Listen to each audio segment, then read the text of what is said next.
पानी का पाचन होता है कहाँ पर? बड़ी आंत में। अब बाद बाकी सभी का पाचन कहाँ होता है? हाँ, छोटी आंत में ना।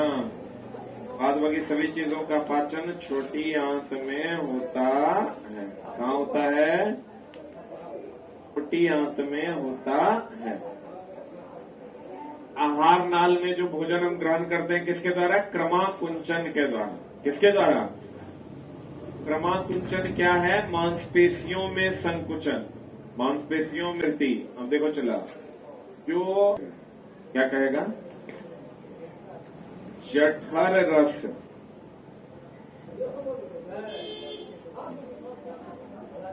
उदर रस प्रकृति होती है, ये अम्लीय होती है। चला, अम्लीय होती है। पित्त रस जो होता है, पित्त रस जो होता है ये कैसी होती है? क्षारीय। अम्लीय होता है हाइड्रोक्लोरिक एसिड के कारण। किसके कारण? क्षारीय होता है सोडियम बाइकार्बोनेट यानी बेकिंग सोडा के कारण। किसके कारण? बोले तो जितना भी टाइप का सोडा है वो सब का सब क्या है? क्षार है। तो आपको क्वेश्चन कहेगा जठर रस या उदर रस अम्लीय होता है किसके कारण? हाइड्रोक्लोरिक एसिड के कारण। अब पित्त रस क्षारीय होता है किसके कारण? बेकिंग सोडा के कारण। जल्दी से लिखो।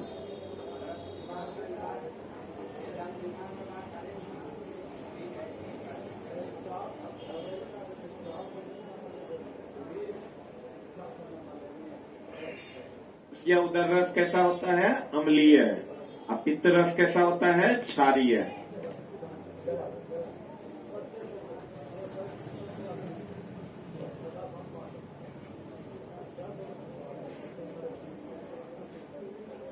तो चिलाग्राम कर देंगे खत्म।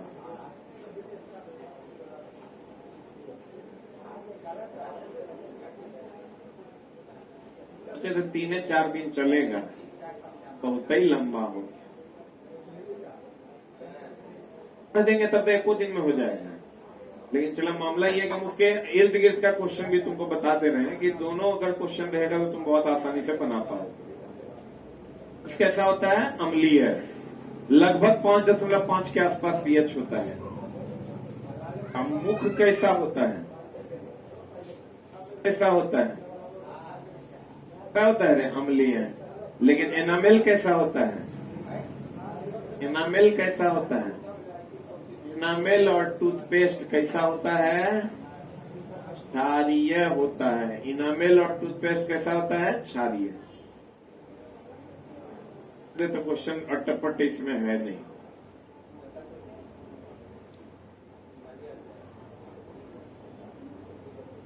और टूथपेस्ट कैसा होता है? क्षारीय। जठर रस उदर रस कैसा होगा? अम्लीय। पित्त रस कैसा होगा? क्षारीय। मुंह कैसा होगा? अम्लीय। ये सब तो जानवे करता है। नींबू में साइट्रिक एसिड होता है और की है विनेगर में एसिटिक एसिड होता है। ये सब जानता है ना? हाँ, ये ओल बकरी तो तुम ऑलरेडी जानता है। ने देखो चला, एक होता है ग्लाइकोलाइसिस। क्या होता है? क्या होता है? इसका नाम सुने हो? ग्लाइकोलाइसिस में ग्लूकोज जो है वो पाइरुवेट में बदलता है। हेडिंग दो, ग्लाइकोलाइसिस को इस ग्लाइकोलाइसिस में क्या होता है? ग्लूकोज C6H12 C612O6 जो है बदल जाता है पाइरुवेट में। किसमें बदल जाता है? पाइरुवेट में बदल जाता है। आप पाइरुवेट बोले तो C3H3O3।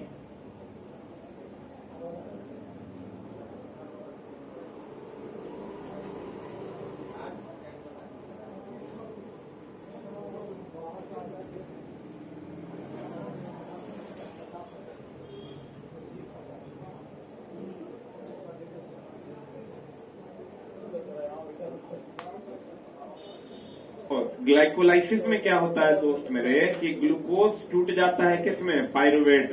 किसमें टूट जाता है, ग्लूकोज हो गया C6H12O6, आई पायरुवेट में टूटेगा C3H3O3। क्लियर है, बोलो ना रे। तो ग्लूकोज किसमें टूट जाता है, पायरुवेट में। किसमें टूट जाता है, यानी 6 कार्बन कितने कार्बन में टूट जाता है, 3 कार्बन। 6 कार्बन 3 कार्बन में टूट जाता है।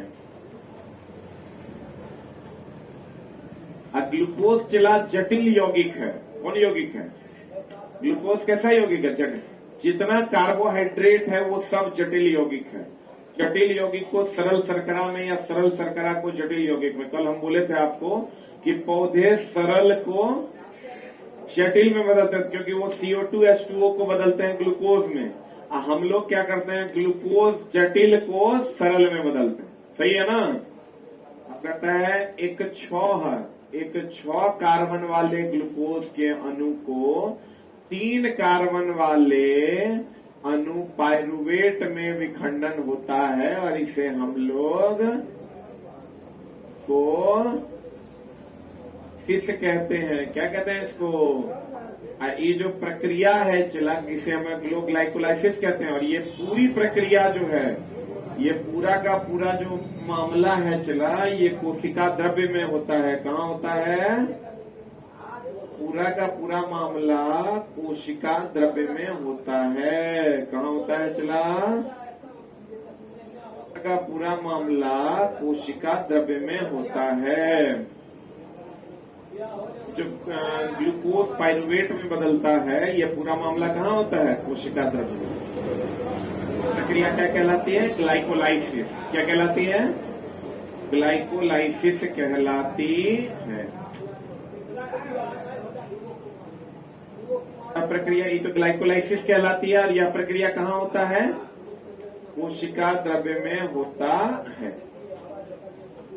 पायरुवेट का विखंडन और श्वसन जो होता है, पायरुवेट का जो विखंडन और श्वसन होता है ग्लाइकोलाइसिस के दौरान, तो इसमें 3 बातें होती है जो बच्चा बढ़िया से समझिएगा। इसका मामला थोड़ा सा गड़बड़ है। अगर हम लोग कहते हैं जो श्वसन हम लोग करते हैं, इसमें 3 बातें हैं, या तो पर्याप्त ऑक्सीजन होगा, या अपर्याप्त ऑक्सीजन होगा, या ऑक्सीजन नहीं होगा। 3 बातें हम लोग जो श्वसन के दौरान ऊर्जा गेन करते हैं, इसमें 3 बातें हैं। या तो ऑक्सीजन पर्याप्त होगा, या तो ऑक्सीजन क्या होगा दोस्त मेरे, ऑक्सीजन क्या होगा, ऑक्सीजन पर्याप्त होगा, या ऑक्सीजन आंशिक होगा मतलब अपर्याप्त होगा, अपर्याप्त होगा, या नहीं तो ऑक्सीजन अनुपस्थित होगा। क्या होगा चला, अनुपस्थित होगा। तो इसमें अगर हम बात करें,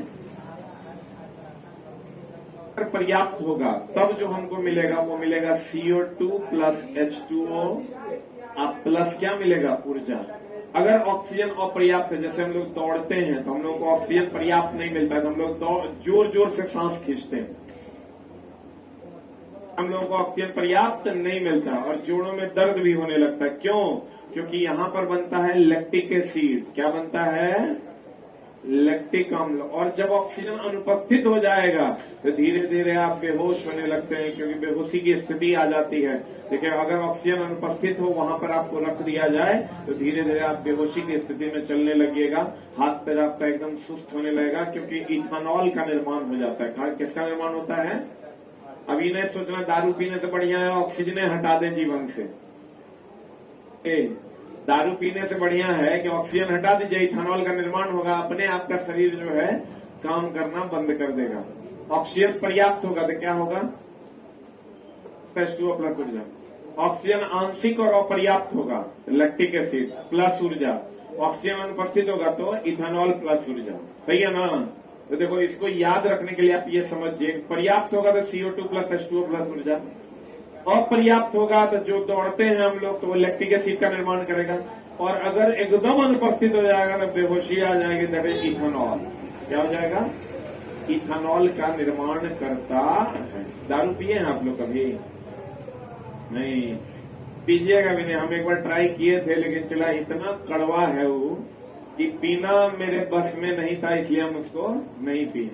मतलब एक घूंट स्प्राइट नहीं, तुम मतलब साफ ही इतना। तुम देखना जो आदमी दारू पीता है वो सबसे पहले जब एक पैक डालेगा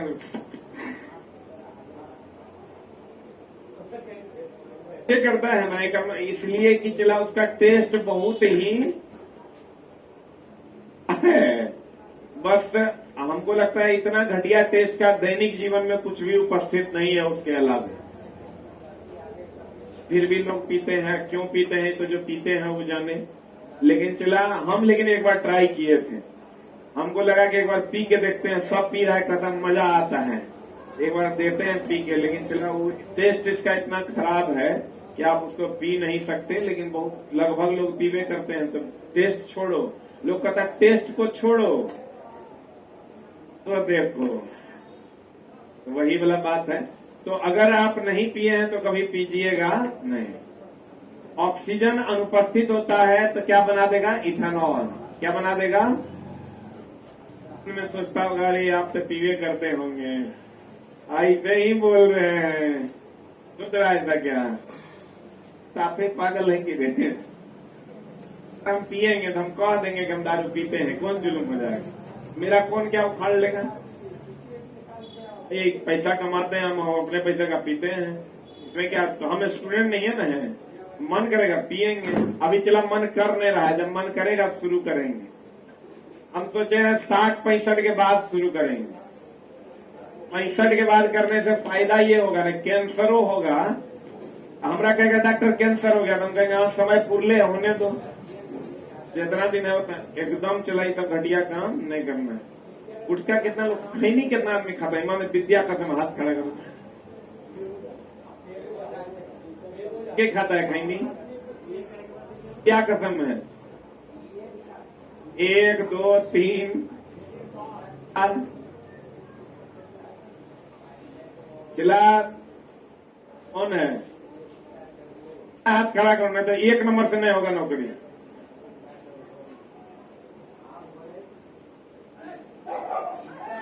बाप रे बाप, आओ तो आज पॉपुलर करने 10 से 15% लड़का खैनी खाता है। बिहार की शान है खैनी। स्टैंड अप है। हाँ 12वां से तुरंत नोबेल पुरस्कार देते हैं। देखो चला, ऑक्सीजन पर्याप्त मात्रा में होने पर CO2 प्लस H2O प्लस ऊर्जा, और ऑक्सीजन अपर्याप्त या आंशिक मात्रा में होने पर लैक्टिक एसिड प्लस ऊर्जा। ऑक्सीजन अनुपस्थित होने पर नहीं, होने पर क्या बनेगा? इथेनॉल प्लस CO2 प्लस ऊर्जा। 9 को काट दिया तो चला। एटीपी का नाम सुने हो ना? Adenosine triphosphate. एटीपी की अगर हम बात करें, एडिनोसाइन ट्राइफॉस्फेट, यही ना रे? इसको हम लोग ऊर्जा मुद्रा भी कहते हैं। क्या कहते हैं इसको? ऊर्जा मुद्रा भी कहते हैं। एटीपी का निर्माण कहाँ होता है? माइटोकॉन्ड्रिया में। कहाँ होता है? एटीपी का निर्माण माइटोकॉन्ड्रिया में होता है, और एटीपी को ऊर्जा मुद्रा भी कहते हैं। एटीपी का निर्माण कहाँ होता है? कहाँ होता है? माइटोकॉन्ड्रिया में होता है, एडिनोसाइन ट्राइफॉस्फेट। और इसको हम लोग क्या कहते हैं? चला ऊर्जा मुद्रा। क्या कहते हैं इसको? ऊर्जा मुद्रा कहते हैं। एक एटीपी के श्वसन से 30.5 किलो जूल पर मोल ऊर्जा की प्राप्ति होती है। ये याद रखना होगा। हमारे शरीर में जो वसा है वो 1 कैलोरी अगर जलेगा, 1 कैलोरी अगर हमारे शरीर में ऊर्जा का काम होगा तो हम एक वसा में 9.2 कैलोरी पर ग्राम ऊर्जा होता है। कितना? 9.2 कैलोरी पर ग्राम। अगर आपको कहेगा 1 एटीपी श्वसन होगा तो कितना किलो जूल पर मोल निकलेगा? 30.5 किलो जूल पर मोल ऊर्जा मिलता है। तो चला क्वेश्चन आता है कि पौधों में, इसमें चला में हम आपको पीछे भी बताए थे कि परासरण विधि द्वारा क्या होता है, खनिज का संचरण होता है। किसके द्वारा? परासरण विधि द्वारा ही ना पानी का संवहन करते हैं हम लोग, या पानी का जो परासरण विधि है क्या, अगर पानी अपने आप अवशोषित हो गया, यह विधि क्या कहलाती है? परासरण।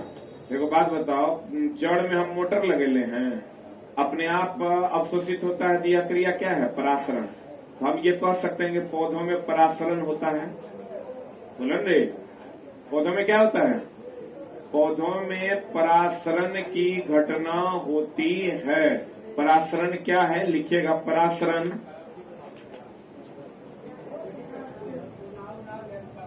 के डर दीजिएगा।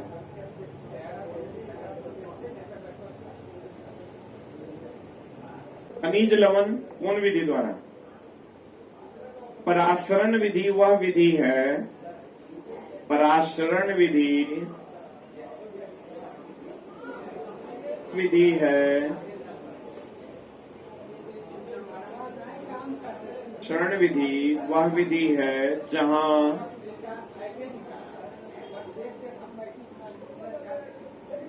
द्रव जगह से दूसरे जगह,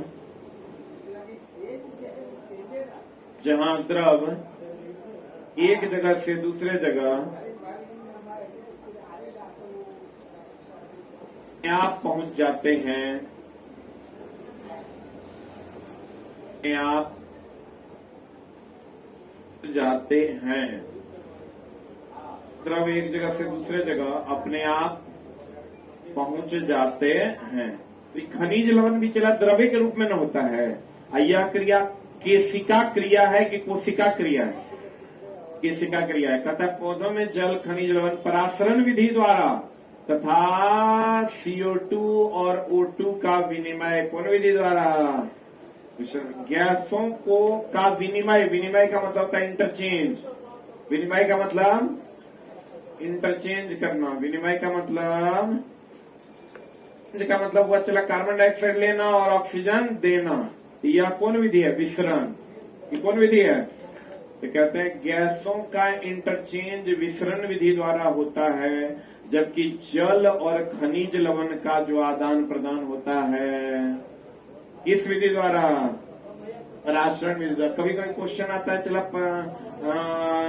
फ्लोएम जो है किसका संचरण करता है? खनिज का ना, लेकिन आप याद रखिए खनिज और एमिनो एसिड का। खनिज और किसका? Amino acid. लड़का मार देता है खनिज, लेकिन अब ऑप्शन में थोड़ा सा गड़बड़ी कर दिया। सब जानता है जाइलम जल का फ्लोएम खनिज का, जाइलम जल का फ्लोएम खनिज का। तुमको क्वेश्चन देगा फ्लोएम किसका संचरण करता है, अगर दे देगा फ्लोएम किसका संचरण करता है तो एक ऑप्शन खनिज रहेगा, एक ऑप्शन खनिज और एमिनो एसिड रहेगा, तो वही मान। खनिज और क्या? Amino acid. खनिज और क्या? खनिज और क्या? Amino acid. खनिज और एमिनो एसिड। अब बताओ, तो हमने कहा जल और खनिज लवण का संचरण कौन विधि द्वारा? परासरण विधि द्वारा। कौन विधि द्वारा? गैसों का इंटरचेंज होता है विसरण विधि द्वारा। कौन विधि द्वारा? विसरण विधि द्वारा। जलीय जीव का श्वसन दर, अब देखो चला एक चीज हमेशा ध्यान रखना, जलीय जीव जो होते हैं, कौन जीव जो होते हैं? जलीय जीव का श्वसन दर अधिक होता है। श्वसन दर की अगर बात करोगे, श्वसन दर की अगर बात करोगे तो जलीय जीव का अधिक होता है। जलीय जीव का होता है स्थलीय जीव की तुलना में, जीव का अधिक होता है स्थलीय जीव की तुलना में।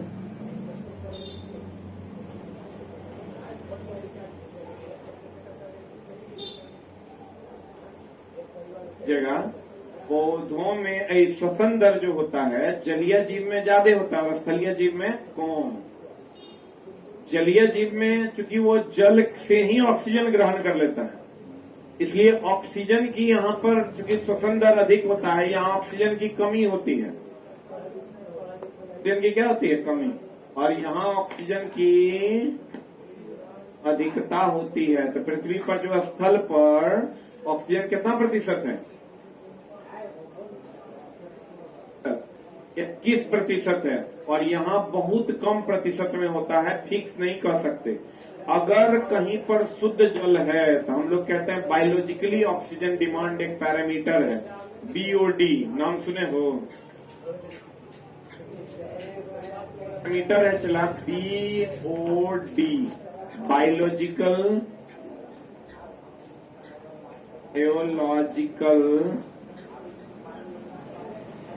ऑक्सीजन,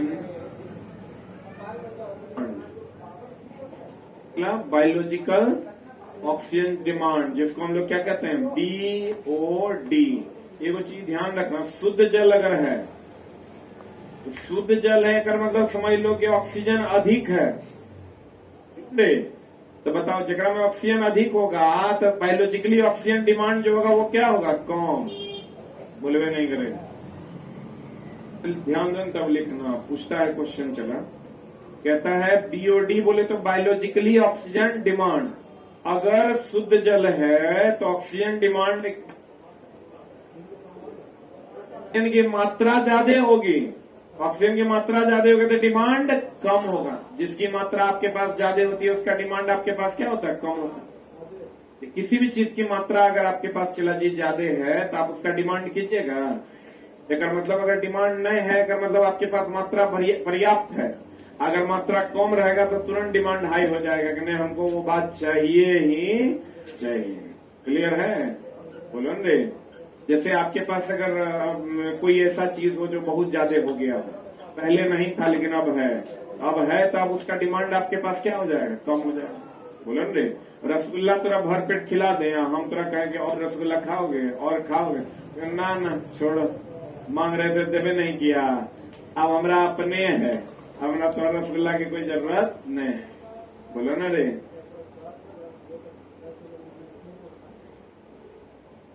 दूसरा जगह लेके जा रहा है जी। जीवन भी ऐसे ही चलता है। अगर मान लो कि तुम्हारी मैडम तुम्हारा फोन नहीं उठा रही है, समझ लो कि तब तो जरूरत होगा नहीं, यही ना बात है। क्या कर नहीं उठा रही है देख लो। कहते हैं अगर अशुद्ध जल है, कौन जल है, सब बात में उल्टा सोच लेता है। अशुद्ध जल है तो ऑक्सीजन क्या है, कम। ऑक्सीजन क्या है चला, ऑक्सीजन क्या है, कम। ऑक्सीजन कम होगा तो बायोलॉजिकली ऑक्सीजन डिमांड क्या होगा, अच्छा जल्दी लीजिए।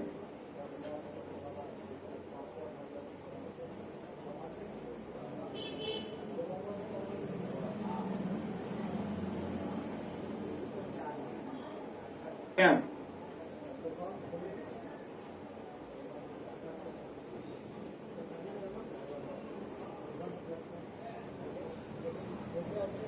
लोग जो चला शुद्ध जल पीते हैं ना, अगर आप कहिएगा जैसे कैंगन वाटर वगैरह, कुछ पानी तो ऐसा है चला जो 600 रुपए लीटर भी है, 600-700 रुपए लीटर, उसमें ऑक्सीजन की मात्रा ज्यादा है। ऑक्सीजन की मात्रा ज्यादा होगा, तुम्हारा पाचन सही हो जाएगा, एनर्जी लेवल तुम्हारा सही हो जाएगा, CO2 प्लस H2O प्लस ऊर्जा बनने लगेगा।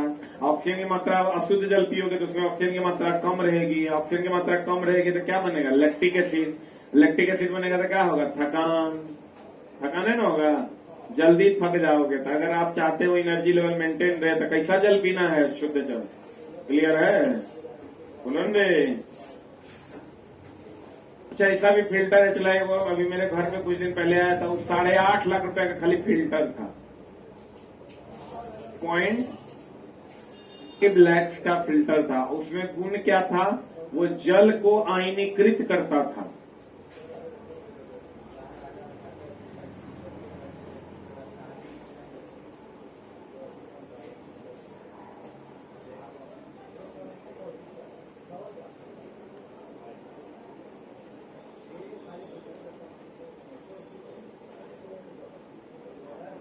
को आयन में तोड़ देता था। जब आयन में टूट जाता था तो जब आप इसको पीजिएगा तो उसका तो H2O जो है अगर आयन में टूट जाएगा तो किसमें बदल जाएगा, H प्लस वो H माइनस में टूटेगा।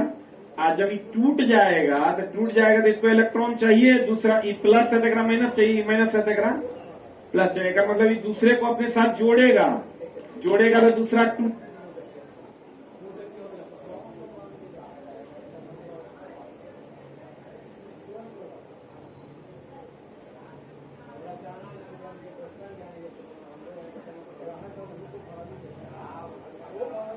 दूसरा टूटेगा, तुम्हारा पाचन आसान हो जाएगा। पाचन कब होता है? कौन टूटेगा खाना कि जुट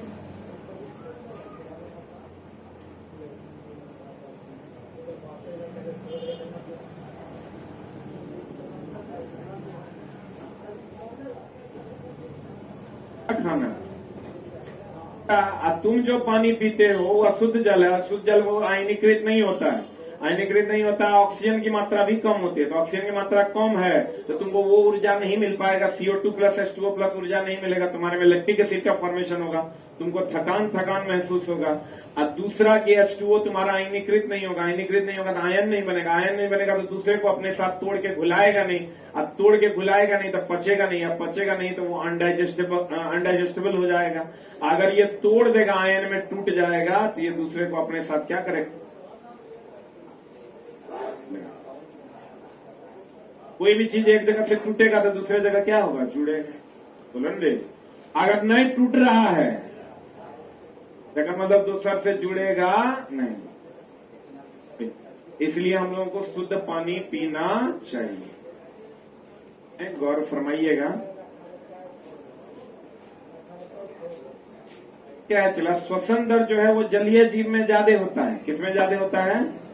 जलीय जीव में ज्यादा होता है और स्थलीय जीव में कम। स्थलीय जीव में अगर कम होता है तो यहाँ ऑक्सीजन की मात्रा अधिक, श्वसन कम है तो ऑक्सीजन बचेगा ना।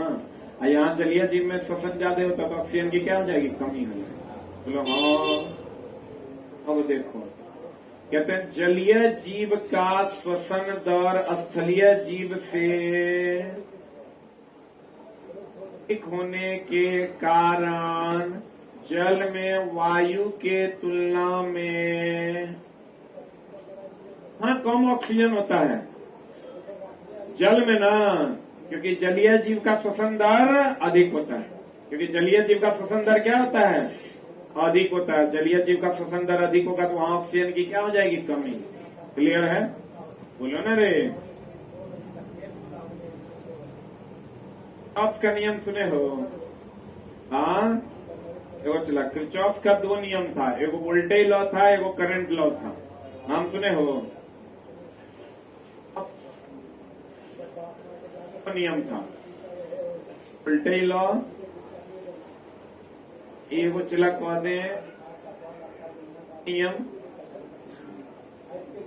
इसको हम लोग कहते हैं जंक्शन लॉ।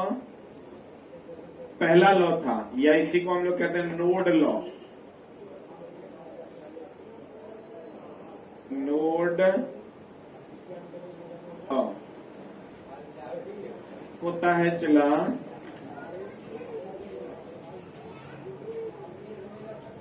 Voltage law. कौन लॉ चला? Voltage law. अब वोल्टेज लॉ को हम लोग क्या कहते हैं? Loop law. दोनों जो है ना, ये क्या कहता है? ये कहता है इनकमिंग करंट बराबर आउटगोइंग करंट।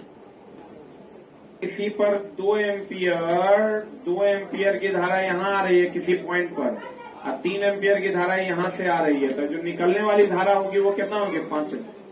ये धारा के प्रवाह को बताता है। किसको बताता है? ये कहता है बंद लूप में कुल वोल्टेज 0 होगा। बंद परिपथ में कुल वोल्टेज जो होगा, वोल्टेज क्या होगा? 0 होगा ना। कितना होगा? 0। ये क्रिचॉफ का नियम धारा के प्रवाह के बारे में बताता है कि जितना आएगा उतना जाएगा। लेकिन यही फेराडे का नियम है, फेराडे का विद्युत चुंबकीय प्रेरण का नियम, ये धारा उत्पन्न होने के बारे में बताता है कि फ्लक्स कटेगा तो क्या जनरेट होगा। ये बोलेंगे धारा के उत्पन्न होने के बारे में कौन बताता है? फेराडे। कौन बताता है? कौन बताता है? फेराडे। लेकिन धारा के प्रवाह के बारे में कौन बताता है? क्रिचॉफ। बोलो हाँ, बोलो हाँ। इसको हम लोग कहते हैं धारा, यह नियम धारा या आवेश संरक्षण। पहले तो था, हमको लगता है एलपी वाला टेस्ट में, टेस्ट में था ना। ये ऊर्जा संरक्षण।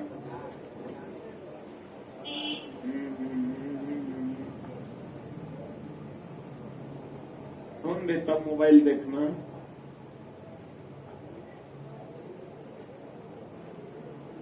मोबाइल नहीं रहेगा जाने नहीं बचेगा।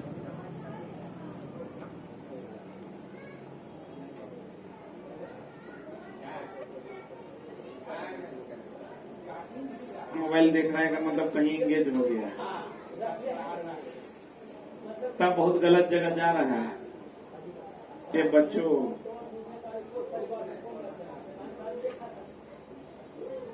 क्या है कि इस उम्र में समझ में सही और गलत आता नहीं है।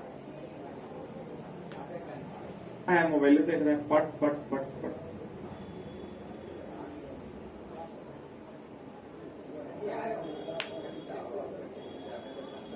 लेबर में जब काम करना पड़ेगा ना तभी दिन याद आएगा।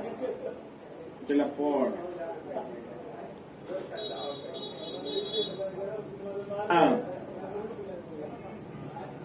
रे जल्दी क्या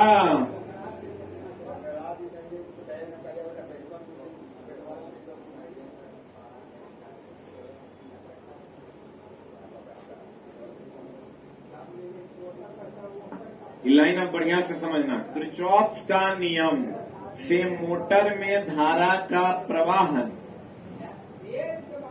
मोटर में धारा का प्रवाह समझाया जाता है तथा किया जाता है धारा फैराडे के विद्युत चुंबकीय प्रेरण के सिद्धांत के अनुसार। क्लियर है कि डाउट है? अगला लाइन प्लाज्मा, प्लाज्मा चलाओ, प्लाज्मा प्लेटलेट हिपेरीन को जमने नहीं देता। आगे होता है प्लेटलेट, प्लेटलेट रक्त के अंदर रक्त को जमने नहीं देता हिपेरीन, अब बाहर में रक्त को जमने नहीं देता है। जमने देता है कि जमने नहीं देता है? जमने देता है। कौन? प्लेटलेट के कारण रक्त जमता है। एक मिनट होल्ड ऑन, हमने आपको कहा प्लाज्मा किस किस चीज का परिवहन करता है? जितना खाद्य पदार्थ है, नाइट्रोजनी अपशिष्ट है, उस सब का परिवहन कौन करता है? प्लाज्मा। हिपेरीन रक्त को रक्त के अंदर जमने नहीं देता है, और प्लेटलेट जो है वो जमने देता है। जमने देता कहाँ? बाहर कि अंदर? बाहर में, अंदर में जम जाएगा तो गड़बड़ा जाएगा। बाहर यह जमने देता है। कौन जमने देता है? प्लेटलेट। ये कहाँ? बाहर के अंदर। आई कहाँ? अंदर, रक्त के अंदर, मतलब शरीर के अंदर। बोलो दे।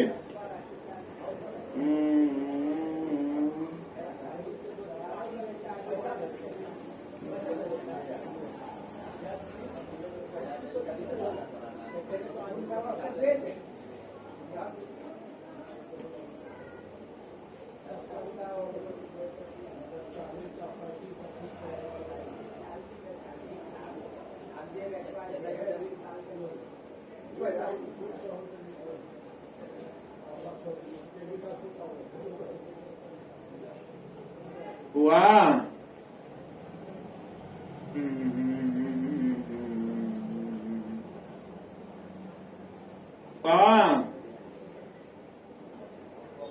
कहता प्लाज्मा भोजन CO2 तथा नाइट्रोजनी उपस्थित का, नाइट्रोजनी अपशिष्ट का, नाइट्रोजनी अपशिष्ट का क्या करता है? वहन करता है। किसका? किसका? भोजन का, CO2 का, और किसका? नाइट्रोजनी अपशिष्ट का क्या करता है? वहन करता है। लसिका का नाम सुना है रे? चिपचिपा पदार्थ होता है। लसिका क्या है? एक चिपचिपा पदार्थ होता है जो वसा का वहन करता है। किसका वहन करता है? लसिका एक चिपचिपा पदार्थ। टेस्ट वगैरह करने के लिए हम लोग इसी का उपयोग करते हैं। सफेद कलर का, कभी ऐसा हुआ होगा कट खुट के जाता है तो वो चिपचिपा द्रव निकलता है, तो उसको हम लोग लसिका कहते हैं। टेस्टिंग में भी हम लोग उसी का उपयोग करते हैं। रक्त का भाग है, यह किसका वहन करता है? वसा का। किसका वहन करता है? इसीलिए देखना तेल जैसा चिपचिपा रहता है। तेल जैसे चिपचिपा नहीं रहता है क्योंकि वसा भी तो फैट है ना है, तो फैट है तो कहते हैं लसिका एक चिपचिपा पदार्थ है जो पाचित वसा का क्या करता है? वहन करता है। एनसीईआरटी का डायरेक्ट क्वेश्चन आपको मिलेगा। हृदय कौन सा अंग है? अस्थि है उसमें कि पेशी है? मांसपेशी है, हड्डी न है। तो हृदय कहता है एक पेशीय अंग है जो हमारे क्या आकार का होता है? मुट्ठी का। एड्रीनलिन ग्लैंड यहीं से ना ऑपरेट होता है। कहां से? हृदय से। कहां से? एड्रीनलिन ग्लैंड जो होता है, जिसको हम लोग एड्रीनलिन हार्मोन देता है, लरो या उरो हार्मोन कहते हैं ना उसको, उसका संबंध कहां से है? हृदय से। कहां से है? इसका आकार कितना बड़ा होता है? मुट्ठी के आकार। कितना बड़ा होता है? मुट्ठी के आकार का होता है। एक सामान्य मनुष्य के रक्तदाब का ही तो सबको पता होगा, सिस्टोलिक डायस्टोलिक। अरे ये हो गया चला सिस्टोलिक। लेकिन तुम लोग हिंदी ऑप्शन चूज करेगा तो वहां देगा प्रपुंचन। अनुशीतलन बोले तो डायस्टोलिक। बोलेंगे सिस्टोलिक कितना? 120। डायस्टोलिक कितना? 80। इस सामान्य मनुष्य का है।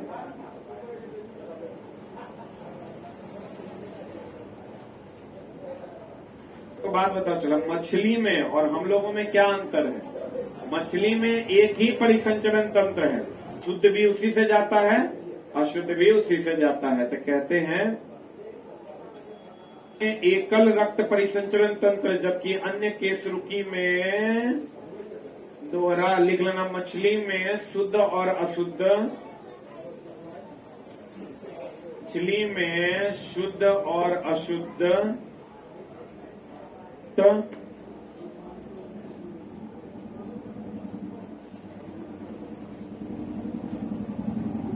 में शुद्ध और अशुद्ध रक्त कहीं संचलन तंत्र में होता है, कहीं परिसंचरण तंत्र में होता है।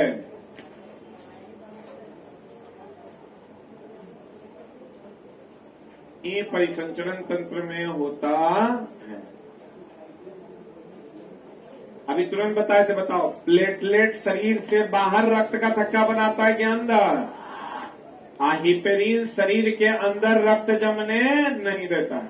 बताए थे ना कि जब कट फुट जाता है तब जो थक्का बनाएगा वो कौन बनाएगा? प्लेटलेट। और शरीर के अंदर जो रक्त आपका जमेगा नहीं, किसके कारण? किसके कारण? हिपेरिन के कारण। हिपेरिन का निर्माण कहाँ होता है? यकृत में। यकृत बोले तो लीवर में। पित्त का निर्माण भी यकृत में होता है।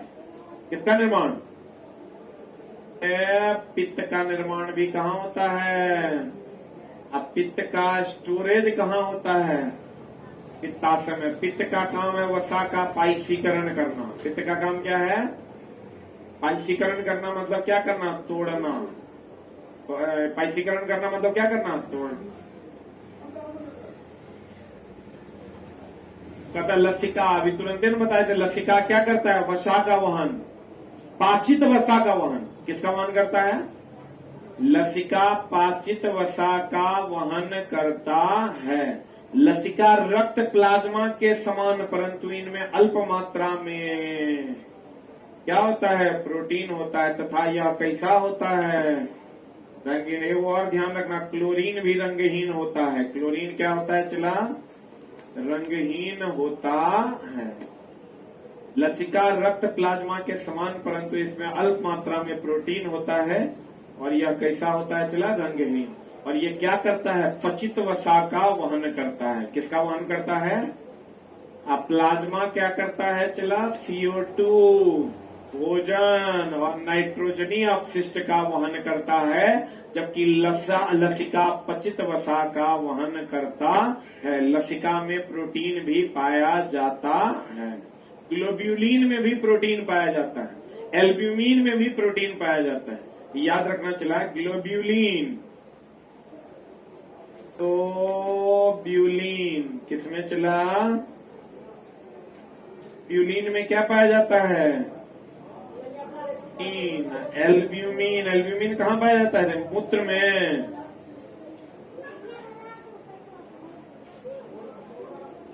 तो एल्ब्यूमिन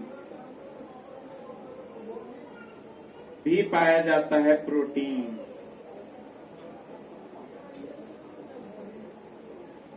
बताए थे प्लाज्मा जो है वो ओजन का, खनिज लवण का तो वहन करवे करता है, साथ में एमिनो एसिड का भी वहन करता है। किसका वहन करता है? में भी प्रोटीन होता है, लसिका भी प्रोटीन का बना होता है, एल्ब्यूमिन भी किसका बना होता है? प्रोटीन का। हो गया?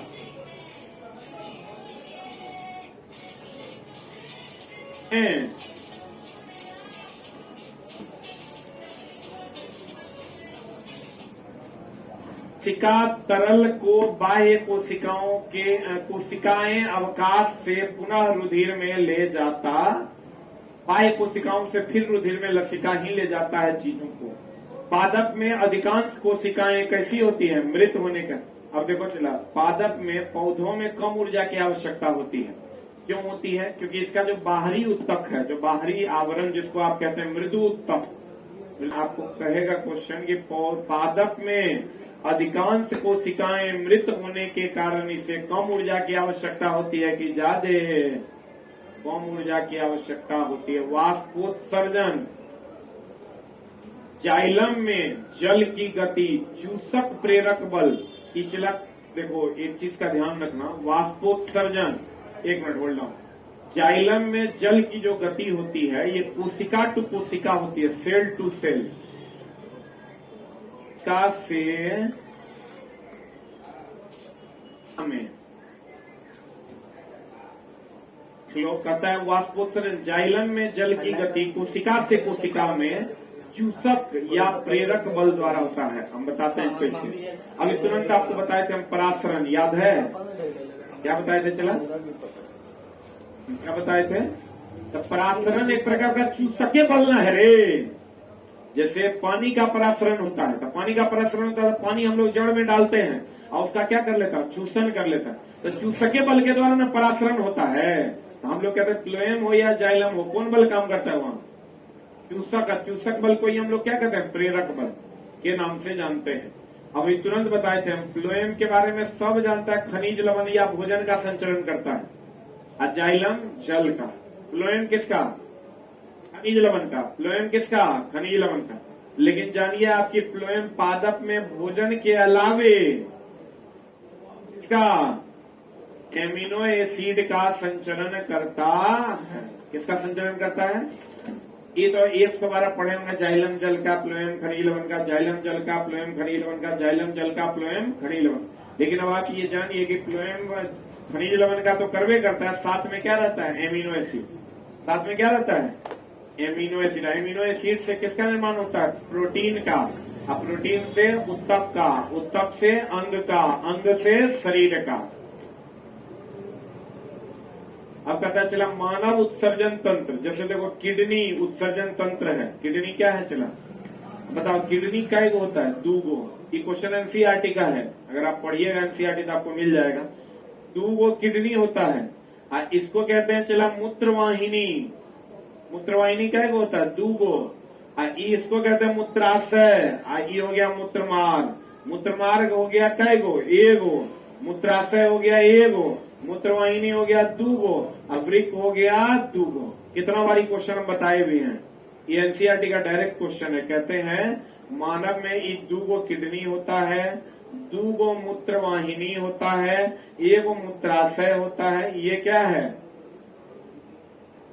वाहिनी। ये क्या है?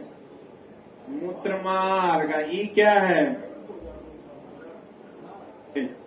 मूत्राशय। ये क्या है? किडनी। ये क्या है? किडनी। मानव उत्सर्जन तंत्र में एक जोड़ा वृक्क, वृक्क बोले तो किडनी, 2 मूत्रवाहिनी। कितनी मूत्रवाहिनी? और 1 क्या? मूत्राशय और 1 मूत्र मार्ग होता है। क्लियर है? कितना किडनी होता है? 2 गो। मूत्रवाहिनी कै गो? 2 गो। मूत्राशय कै गो? 1 गो। मूत्र मार्ग कै गो? 1 गो। वृक्क का नाम सुना है ना? डायलिसिस जो हम लोग कहते हैं, अपोहन। अरे मशीन लगा के आजकल चला, किडनी फेल्योर खूब हो रहा है। अगर आप किसी भी प्रकार का मेडिसिन रेगुलर खाइएगा ना तो किडनी फेल्योर के चांसेस बहुत ज्यादा हो रहे हैं। कोई भी मेडिसिन, जैसे कुछ लोगों को गांव घर में भी हम देखे तो वो मेडिकल शॉप वाला हमारा दोस्त है, उसके दुकान पे हम थे, तो एक आदमी था, वो आया तुरंत गैस का दवाई लेने लिया, वो चल गया। बेचारा गरीब आदमी था, 6 टका का टेबलेट था, 6 टका 7 टका डेली कमाता था लेबर में। आया अपना 7 टका का दवाई लिया, चल गया। फिर आया अगले दिन, फिर हम गए संजोग से उसी टाइम में, तो फिर वो दवाई लेकर 7 टका का चल गया। हम बोले कि भाई जो तुम दवाई खा रहे हो ये 60 टका 60 टका 60 टका, ये कब से खा रहे हो गैस का? बोला पिछले 7 साल से खा रहे हैं। एक बार कभी गैस हो गया, गैस होने के बाद उसको दवाई खाने के बाद रिलीफ मिल गया, वो बार बार बार बार खाने लगा। बॉडी उसका एंटी नहीं बना पाया, जो एंटा एसिड जनरेट नहीं कर पाया, जिसके कारण उसका वो आदत लग गया। तो धीरे धीरे चला, क्या होगा, उसका किडनी फेल्योर होगा। पेन रिलीफ का मेडिसिन लोग देखिएगा, किसी किसी गांव घर में जोड़ का दर्द हो रहा है, अब डॉक्टर बोला कि 1 सप्ताह पेन रिलीफ खाइए, अगर से आराम लगा डेली वो मार लेता है। कल में भी ऐसे प्राणी पाए जाते होंगे, डेली गैस का गोली, डेली पेन रिलीफ खाने वाले। तो चला ऐसे लोगों को एकदम सख्त मना कीजिए कि आप डॉक्टरी सलाह लीजिए, नहीं तो अगर आप ऐसा करते हैं तो किडनी आपके फेल होने के चांसेस बहुत ज्यादा है। किडनी एक बार फेल हो गया मतलब फिर बचने के चांसेस बहुत कम, क्योंकि सब चला लालवे जी नहीं ना है। बेटी थी तो बेचारे को दूसरा किडनी मिल गया, लेकिन आप समझो उनकी बेटी तो बहुत महान है कि वो अपना किडनी जो है उनको दे दिए। तो उनके साथ कुछ अलग प्रॉब्लम होता होगा, अधिक उम्र होने के बाद कुछ भी हो सकता है, ये अलग मैटर है, लेकिन नहीं खाना चाहिए। परिवार में भी कोई अगर एक्स्ट्रा बहुत मेडिसिन, अब देखिए गांव घर का जो डॉक्टर होता है, जो झोला छाप सर, वो सब हिट एंड ट्रायल करता है पेशेंट पर, समझ रहा है ना। जैसे देख लिया कि पहले देखेगा बुखार है, तो बुखार है तो पहले उसका सुमो ठोकेगा वो एंटीबायोटिक एजिथ्रल मार देगा।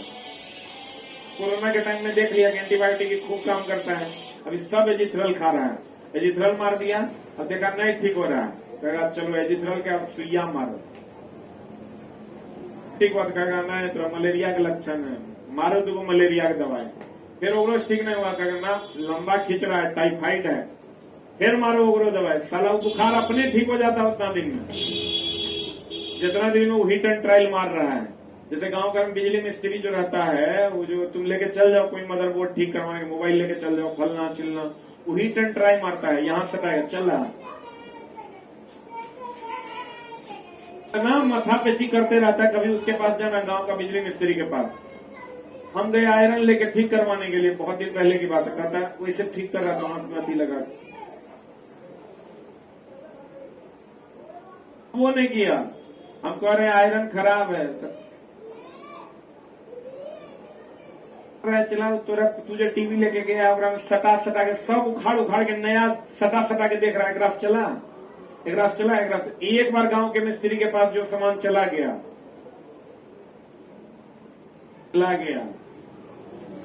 हीट एंड ट्राई, क्योंकि वो छोटा मिस्त्री है ये नहीं है, वो हीट एंड ट्राई करता है। तो कहते हैं अगर आप डायलिसिस करते हैं तो डायलिसिस में अपोहन कहते हैं इसको हिंदी में, बहुत लोगों का चला भी किडनी फेल्योर हो रहा है, उसका कारण यही है, अधिक पानी पीने से भी किडनी फेल्योर होगा, कम से भी होगा, इसलिए पर्याप्त मात्रा में पिए, अधिक ना कम पिए।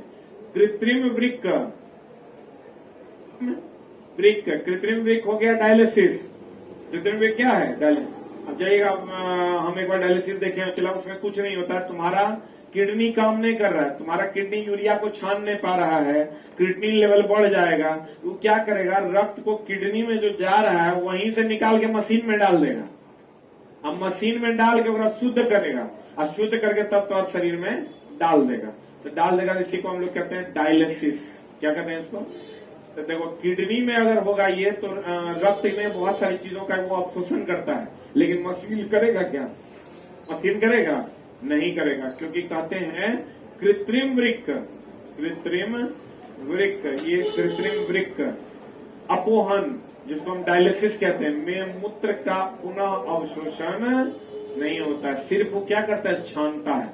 डायलिसिस में कहेगा छानता है कि अवशोषण करता है, तो कहेंगे केवल क्या करता है, छानता है। केवल क्या करता है, छानता है। किडनी छानता भी है, अवशोषण भी करता है। क्लियर है? तो कृत्रिम डायलिसिस हो गया तुम्हारा अपोहन। पौधों में काट दो, फालतू का लाइन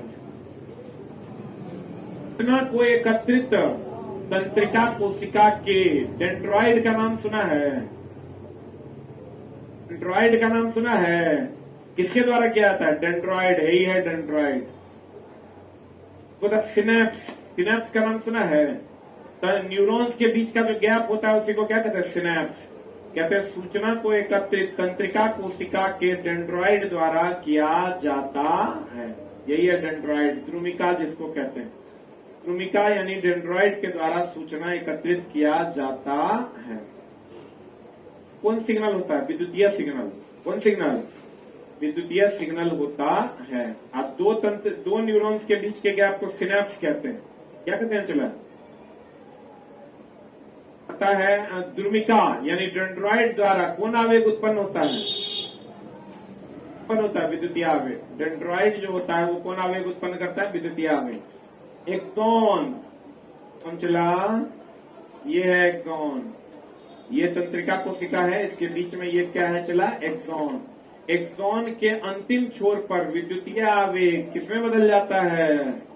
यहां तक तो चला ये विद्युतीय आवेग होता है, लेकिन इसके अंतिम छोर पर जब यहां आएगा तो ये विद्युतीय आवेग किसमें बदल जाएगा? रासायनिक आवेग। किसमें बदल जाएगा? रासायनिक आवेग में बदल जाता है। किसमें बदल जाता है? लेकिन अगर आपको कहेगा तंत्रिका में कौन आवेग होता है तो कहेंगे विद्युतीय आवेग। और कहेगा तंत्रिका के एक्सॉन के अंतिम भाग पर विद्युतीय आवेग किसमें बदल जाता है? रासायनिक आवेग। किसमें बदल जाता है? रासायनिक आवेग में बदल जाता है। तंत्रिका कोशिका में खाली स्थान पर क्या होता है? क्या होता है रे? सिनेप्स बना होता है। क्या बना होता है? सिनेप्स बना होता है। सिनेप्टिक एंड होता है। सिनेप्स क्या होता है? चला देखो, कभी कभार ऐसा देखना, जितना भी दिमाग वाला दवाई चलता है ना, ब्रेन से रिलेटेड दवाई चलता है, तंत्रिका तंत्र न्यूरॉन से रिलेटेड दवाई चलता है, देखना बहुत लंबे समय तक चलेगा। समय तक किसी को भी देखना, एक बार दिमाग वाला डॉक्टर के पास जाना, वो 6 महीना से कम का दवाई नहीं लिखेगा। मिनिमम पहले 3 महीना का लिखेगा, 3 महीने के बाद फिर कहेगा आना, तब तो स्थिति देख लेंगे क्या है, अब फिर तो और दवाई को क्या करेगा? बढ़ाते चला जाएगा। उसका कारण है कि जो दो न्यूरॉन्स के बीच में जो गैप होता है सिनेप्स, ये मान लो 2 न्यूरॉन्स है, इसके बीच में सिनेप्स है, ये चला मिसमैच कर जाता है, आदमी का संतुलन हो जाता है। जो सिग्नल उसको मिलना चाहिए, जो उसको रिफ्लेक्स एक्शन या किसी ठंडा गर्म चीजों को समझ पाएगा, वो नहीं समझ पाता, उसका इंफॉर्मेशन होता है वो लैग करने लगता है। उसी को सीधा करने के लिए, फिर उसको मिलाने के लिए हम लोग दवाई का यूज करते हैं, इसीलिए वो दवाई लंबे समय तक चलता है। तो ये जो दो तंत्रिका, 2 न्यूरॉन्स के बीच का जो गैप है, इसी को हम लोग सिनेप्स कहते हैं। क्या कहते हैं इसको? यही चला ऊपर नीचे हो जाता है तो हमारा सिग्नल जो है वो क्या करने लगता है? मिसमैच। तो नहीं कहते हैं पागल हो गया। पागल हो गया मतलब उसका सिग्नल क्या हो रहा है? मिसमैच हो रहा है। उसको लंबे समय तक फिर उसको मैच करने के लिए दवाइयां चलाई जाती हैं। तंत्रिका कोशिका में खाली स्थान पर क्या होता है? क्या होता है रे? सिनेप्स होता है। क्या होता है?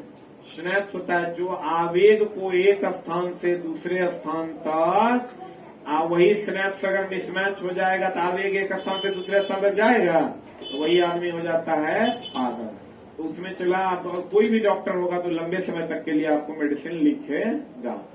जंतु में प्रतिवर्ती चाप यानी रिफ्लेक्स एक्शन का नाम सुने वो? जंतु में प्रतिवर्ती चाप रिफ्लेक्स एक्शन मेरुरज्जु द्वारा मस्तिष्क से तीव्र काम क्रियाकलाप का नियंत्रण करता है, जो मस्तिष्क के नियंत्रण से बाहर होता। क्या है चला कि अभी अगर मान लो हमको कोई यहाँ चुभाएगा, इससे चुभाएगा तो एक सिग्नल हमारे तंत्रिका तंत्र को जाएगा कि भैया चुभ रहा है, दर्द हो रहा है, फिर दूसरा एक एक्शन इधर से होगा और फिर रिफ्लेक्स एक्शन होगा तंत्रिका तंत्र से इधर की ओर रिकवर करने के लिए। बोलेंगे तो जब रिकवर करने के लिए जो ये सिग्नल छोड़ेगा, वो सिग्नल मस्तिष्क के कंट्रोल से बाहर होता है। वो सिग्नल कौन कंट्रोल करता है? स्पाइनल कोड कंट्रोल करता है। कौन करता है?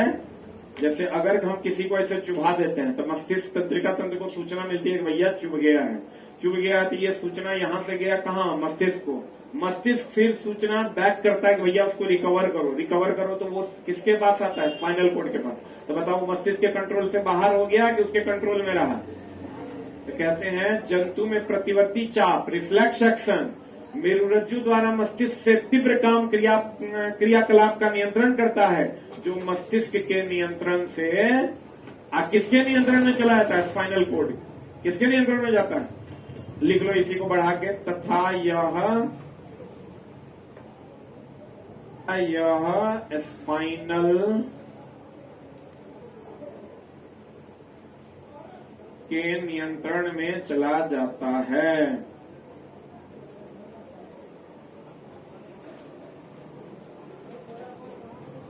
स्पाइनल कॉर्ड के नियंत्रण में जाता है।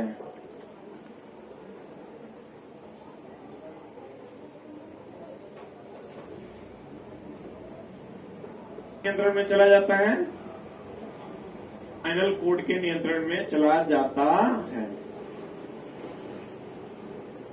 देखो कहते हैं मेरुरज्जु, नाम सुने हो? हेलो,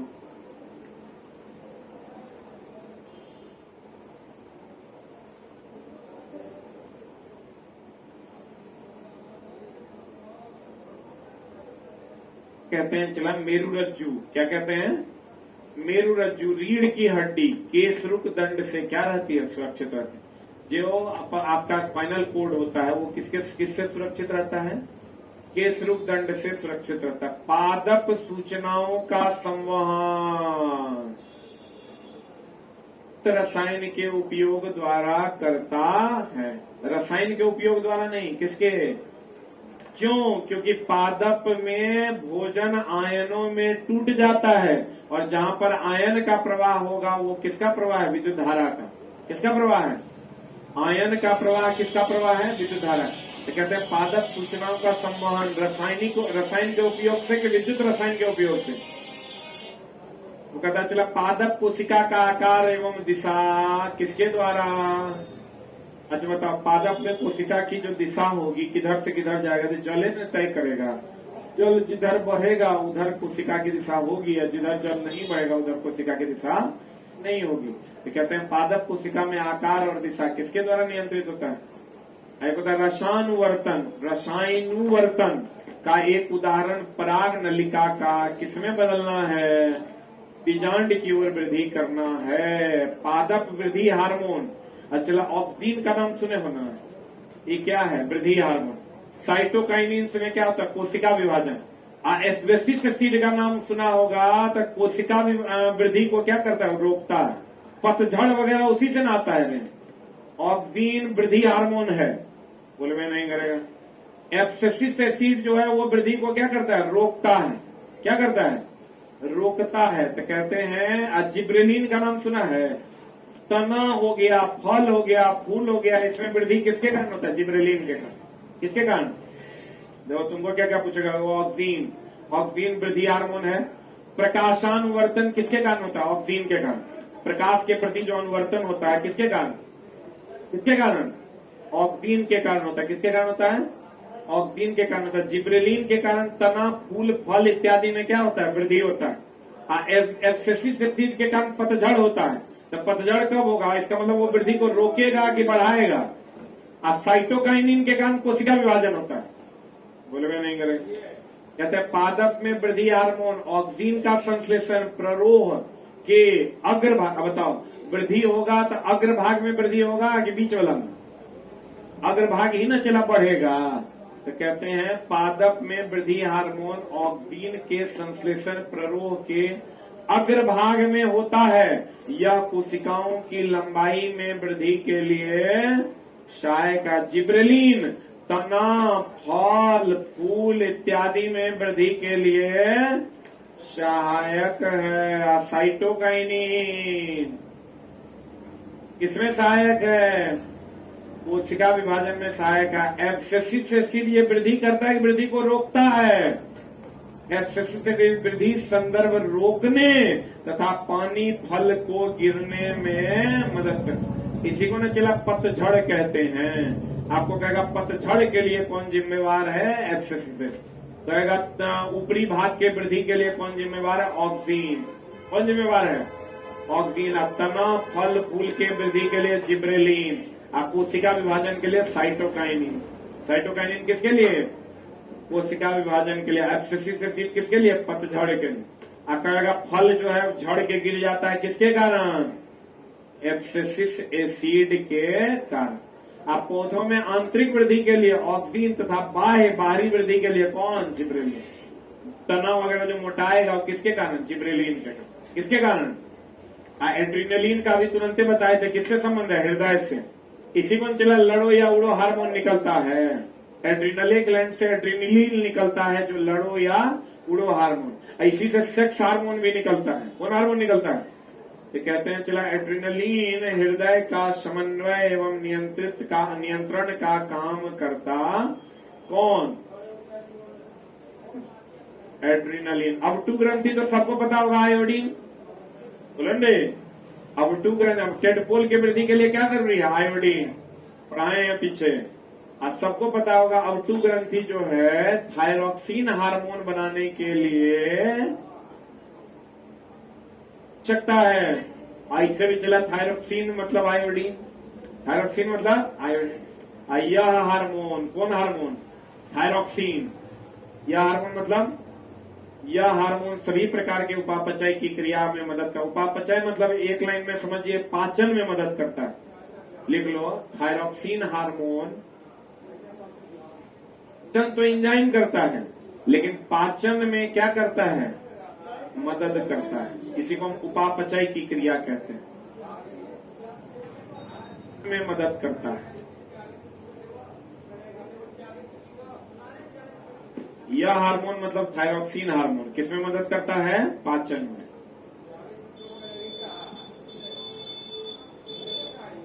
मतलब कौन हार्मोन? थायरॉक्सिन।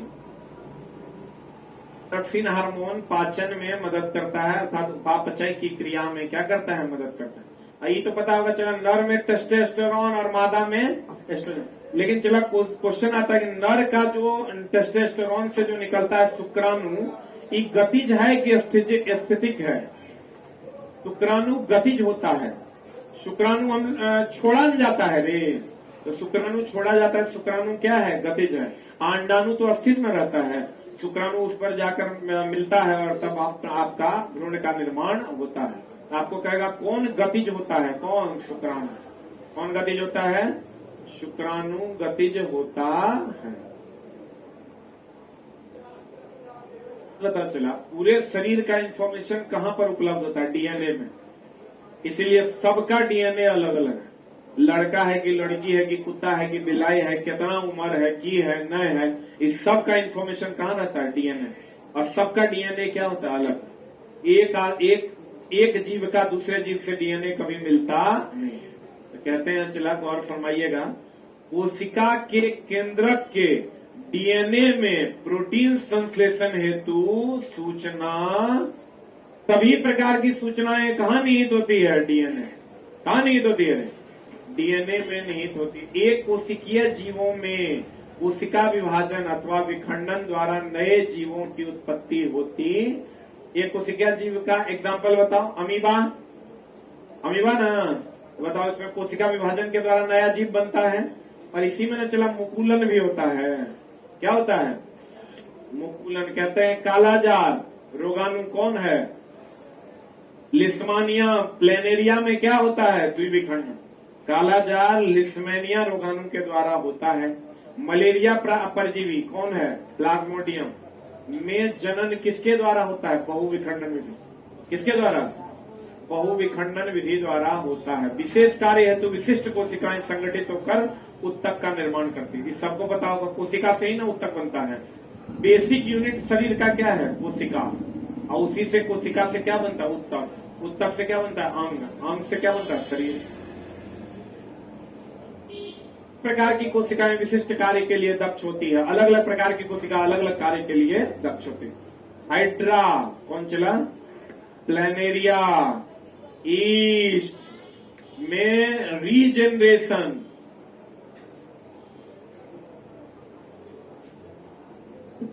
द्वारा। एक मिनट होल्ड ऑन, बताओ चला हाइड्रा में इसको काट दोगे तो फिर नया आएगा कि नहीं? नहीं आएगा। हाइड्रा में, प्लेनेरिया में, ईस्ट में रीजनरेशन द्वारा जनन होता है। किसके द्वारा जनन होता है? इसको काट दीजिए, फिर से नया बन जाएगा। इसको हम लोग कहते हैं रीजनरेशन, हाइड्रा, प्लेनेरिया और किसमें, ईस्ट में। अच्छा, ईस्ट के बारे में जान लीजिए। हम लोग जो किण्वन विधि अपनाते हैं, तो किण्वन विधि में हम लोग कहते हैं ना कि ग्लूकोज C6H12O6 जाइमेज एंजाइम की उपस्थिति में, किसकी उपस्थिति में, या किसकी उपस्थिति में, ईस्ट की उपस्थिति में क्या बना देता है, alcohol plus CO2 plus H2O। जल्दी से लिख लो।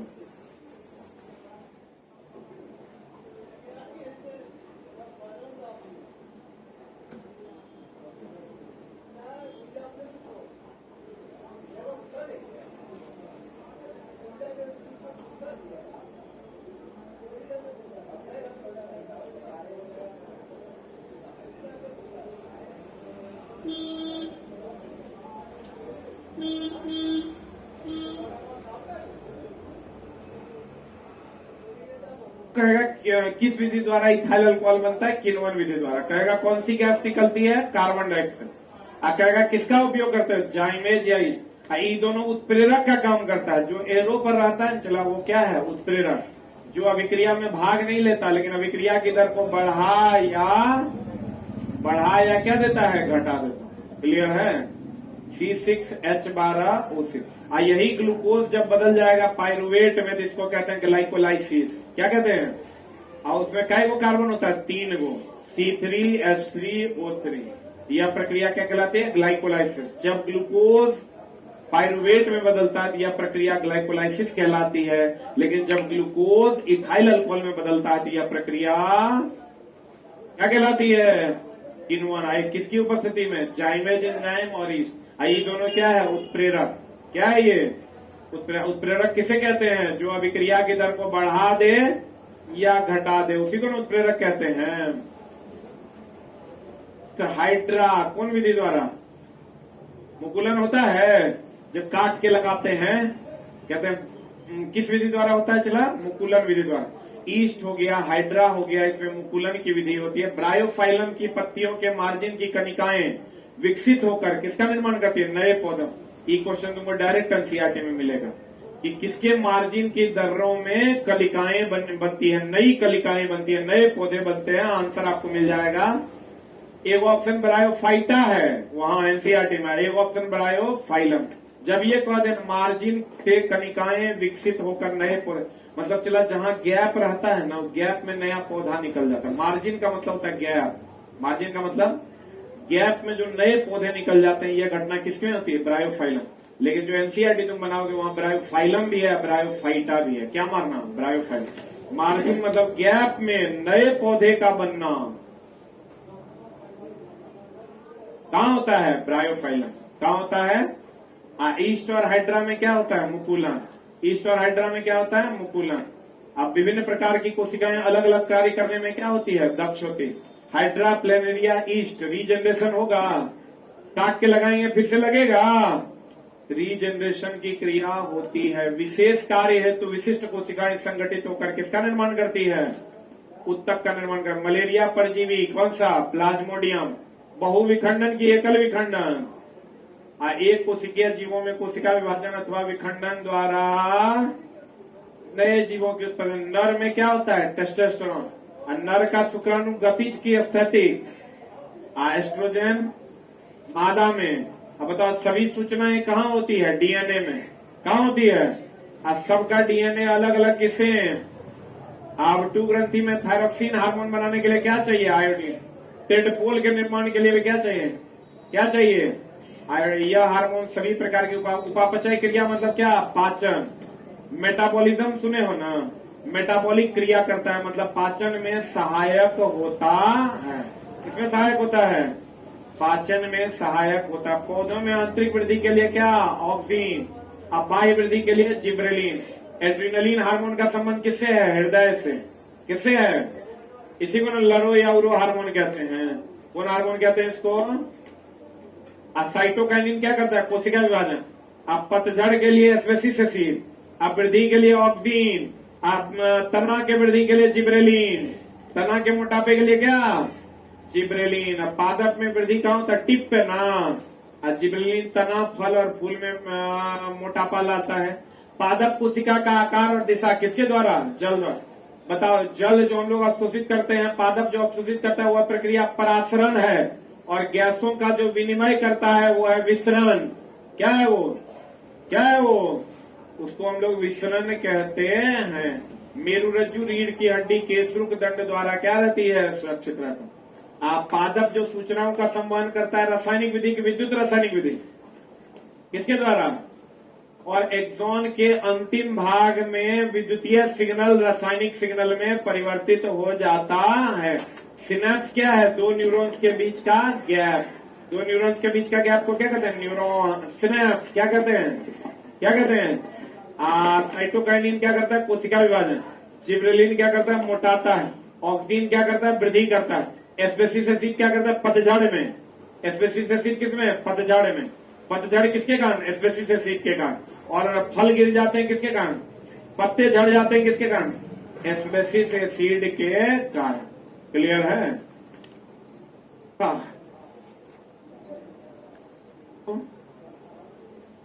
एक मच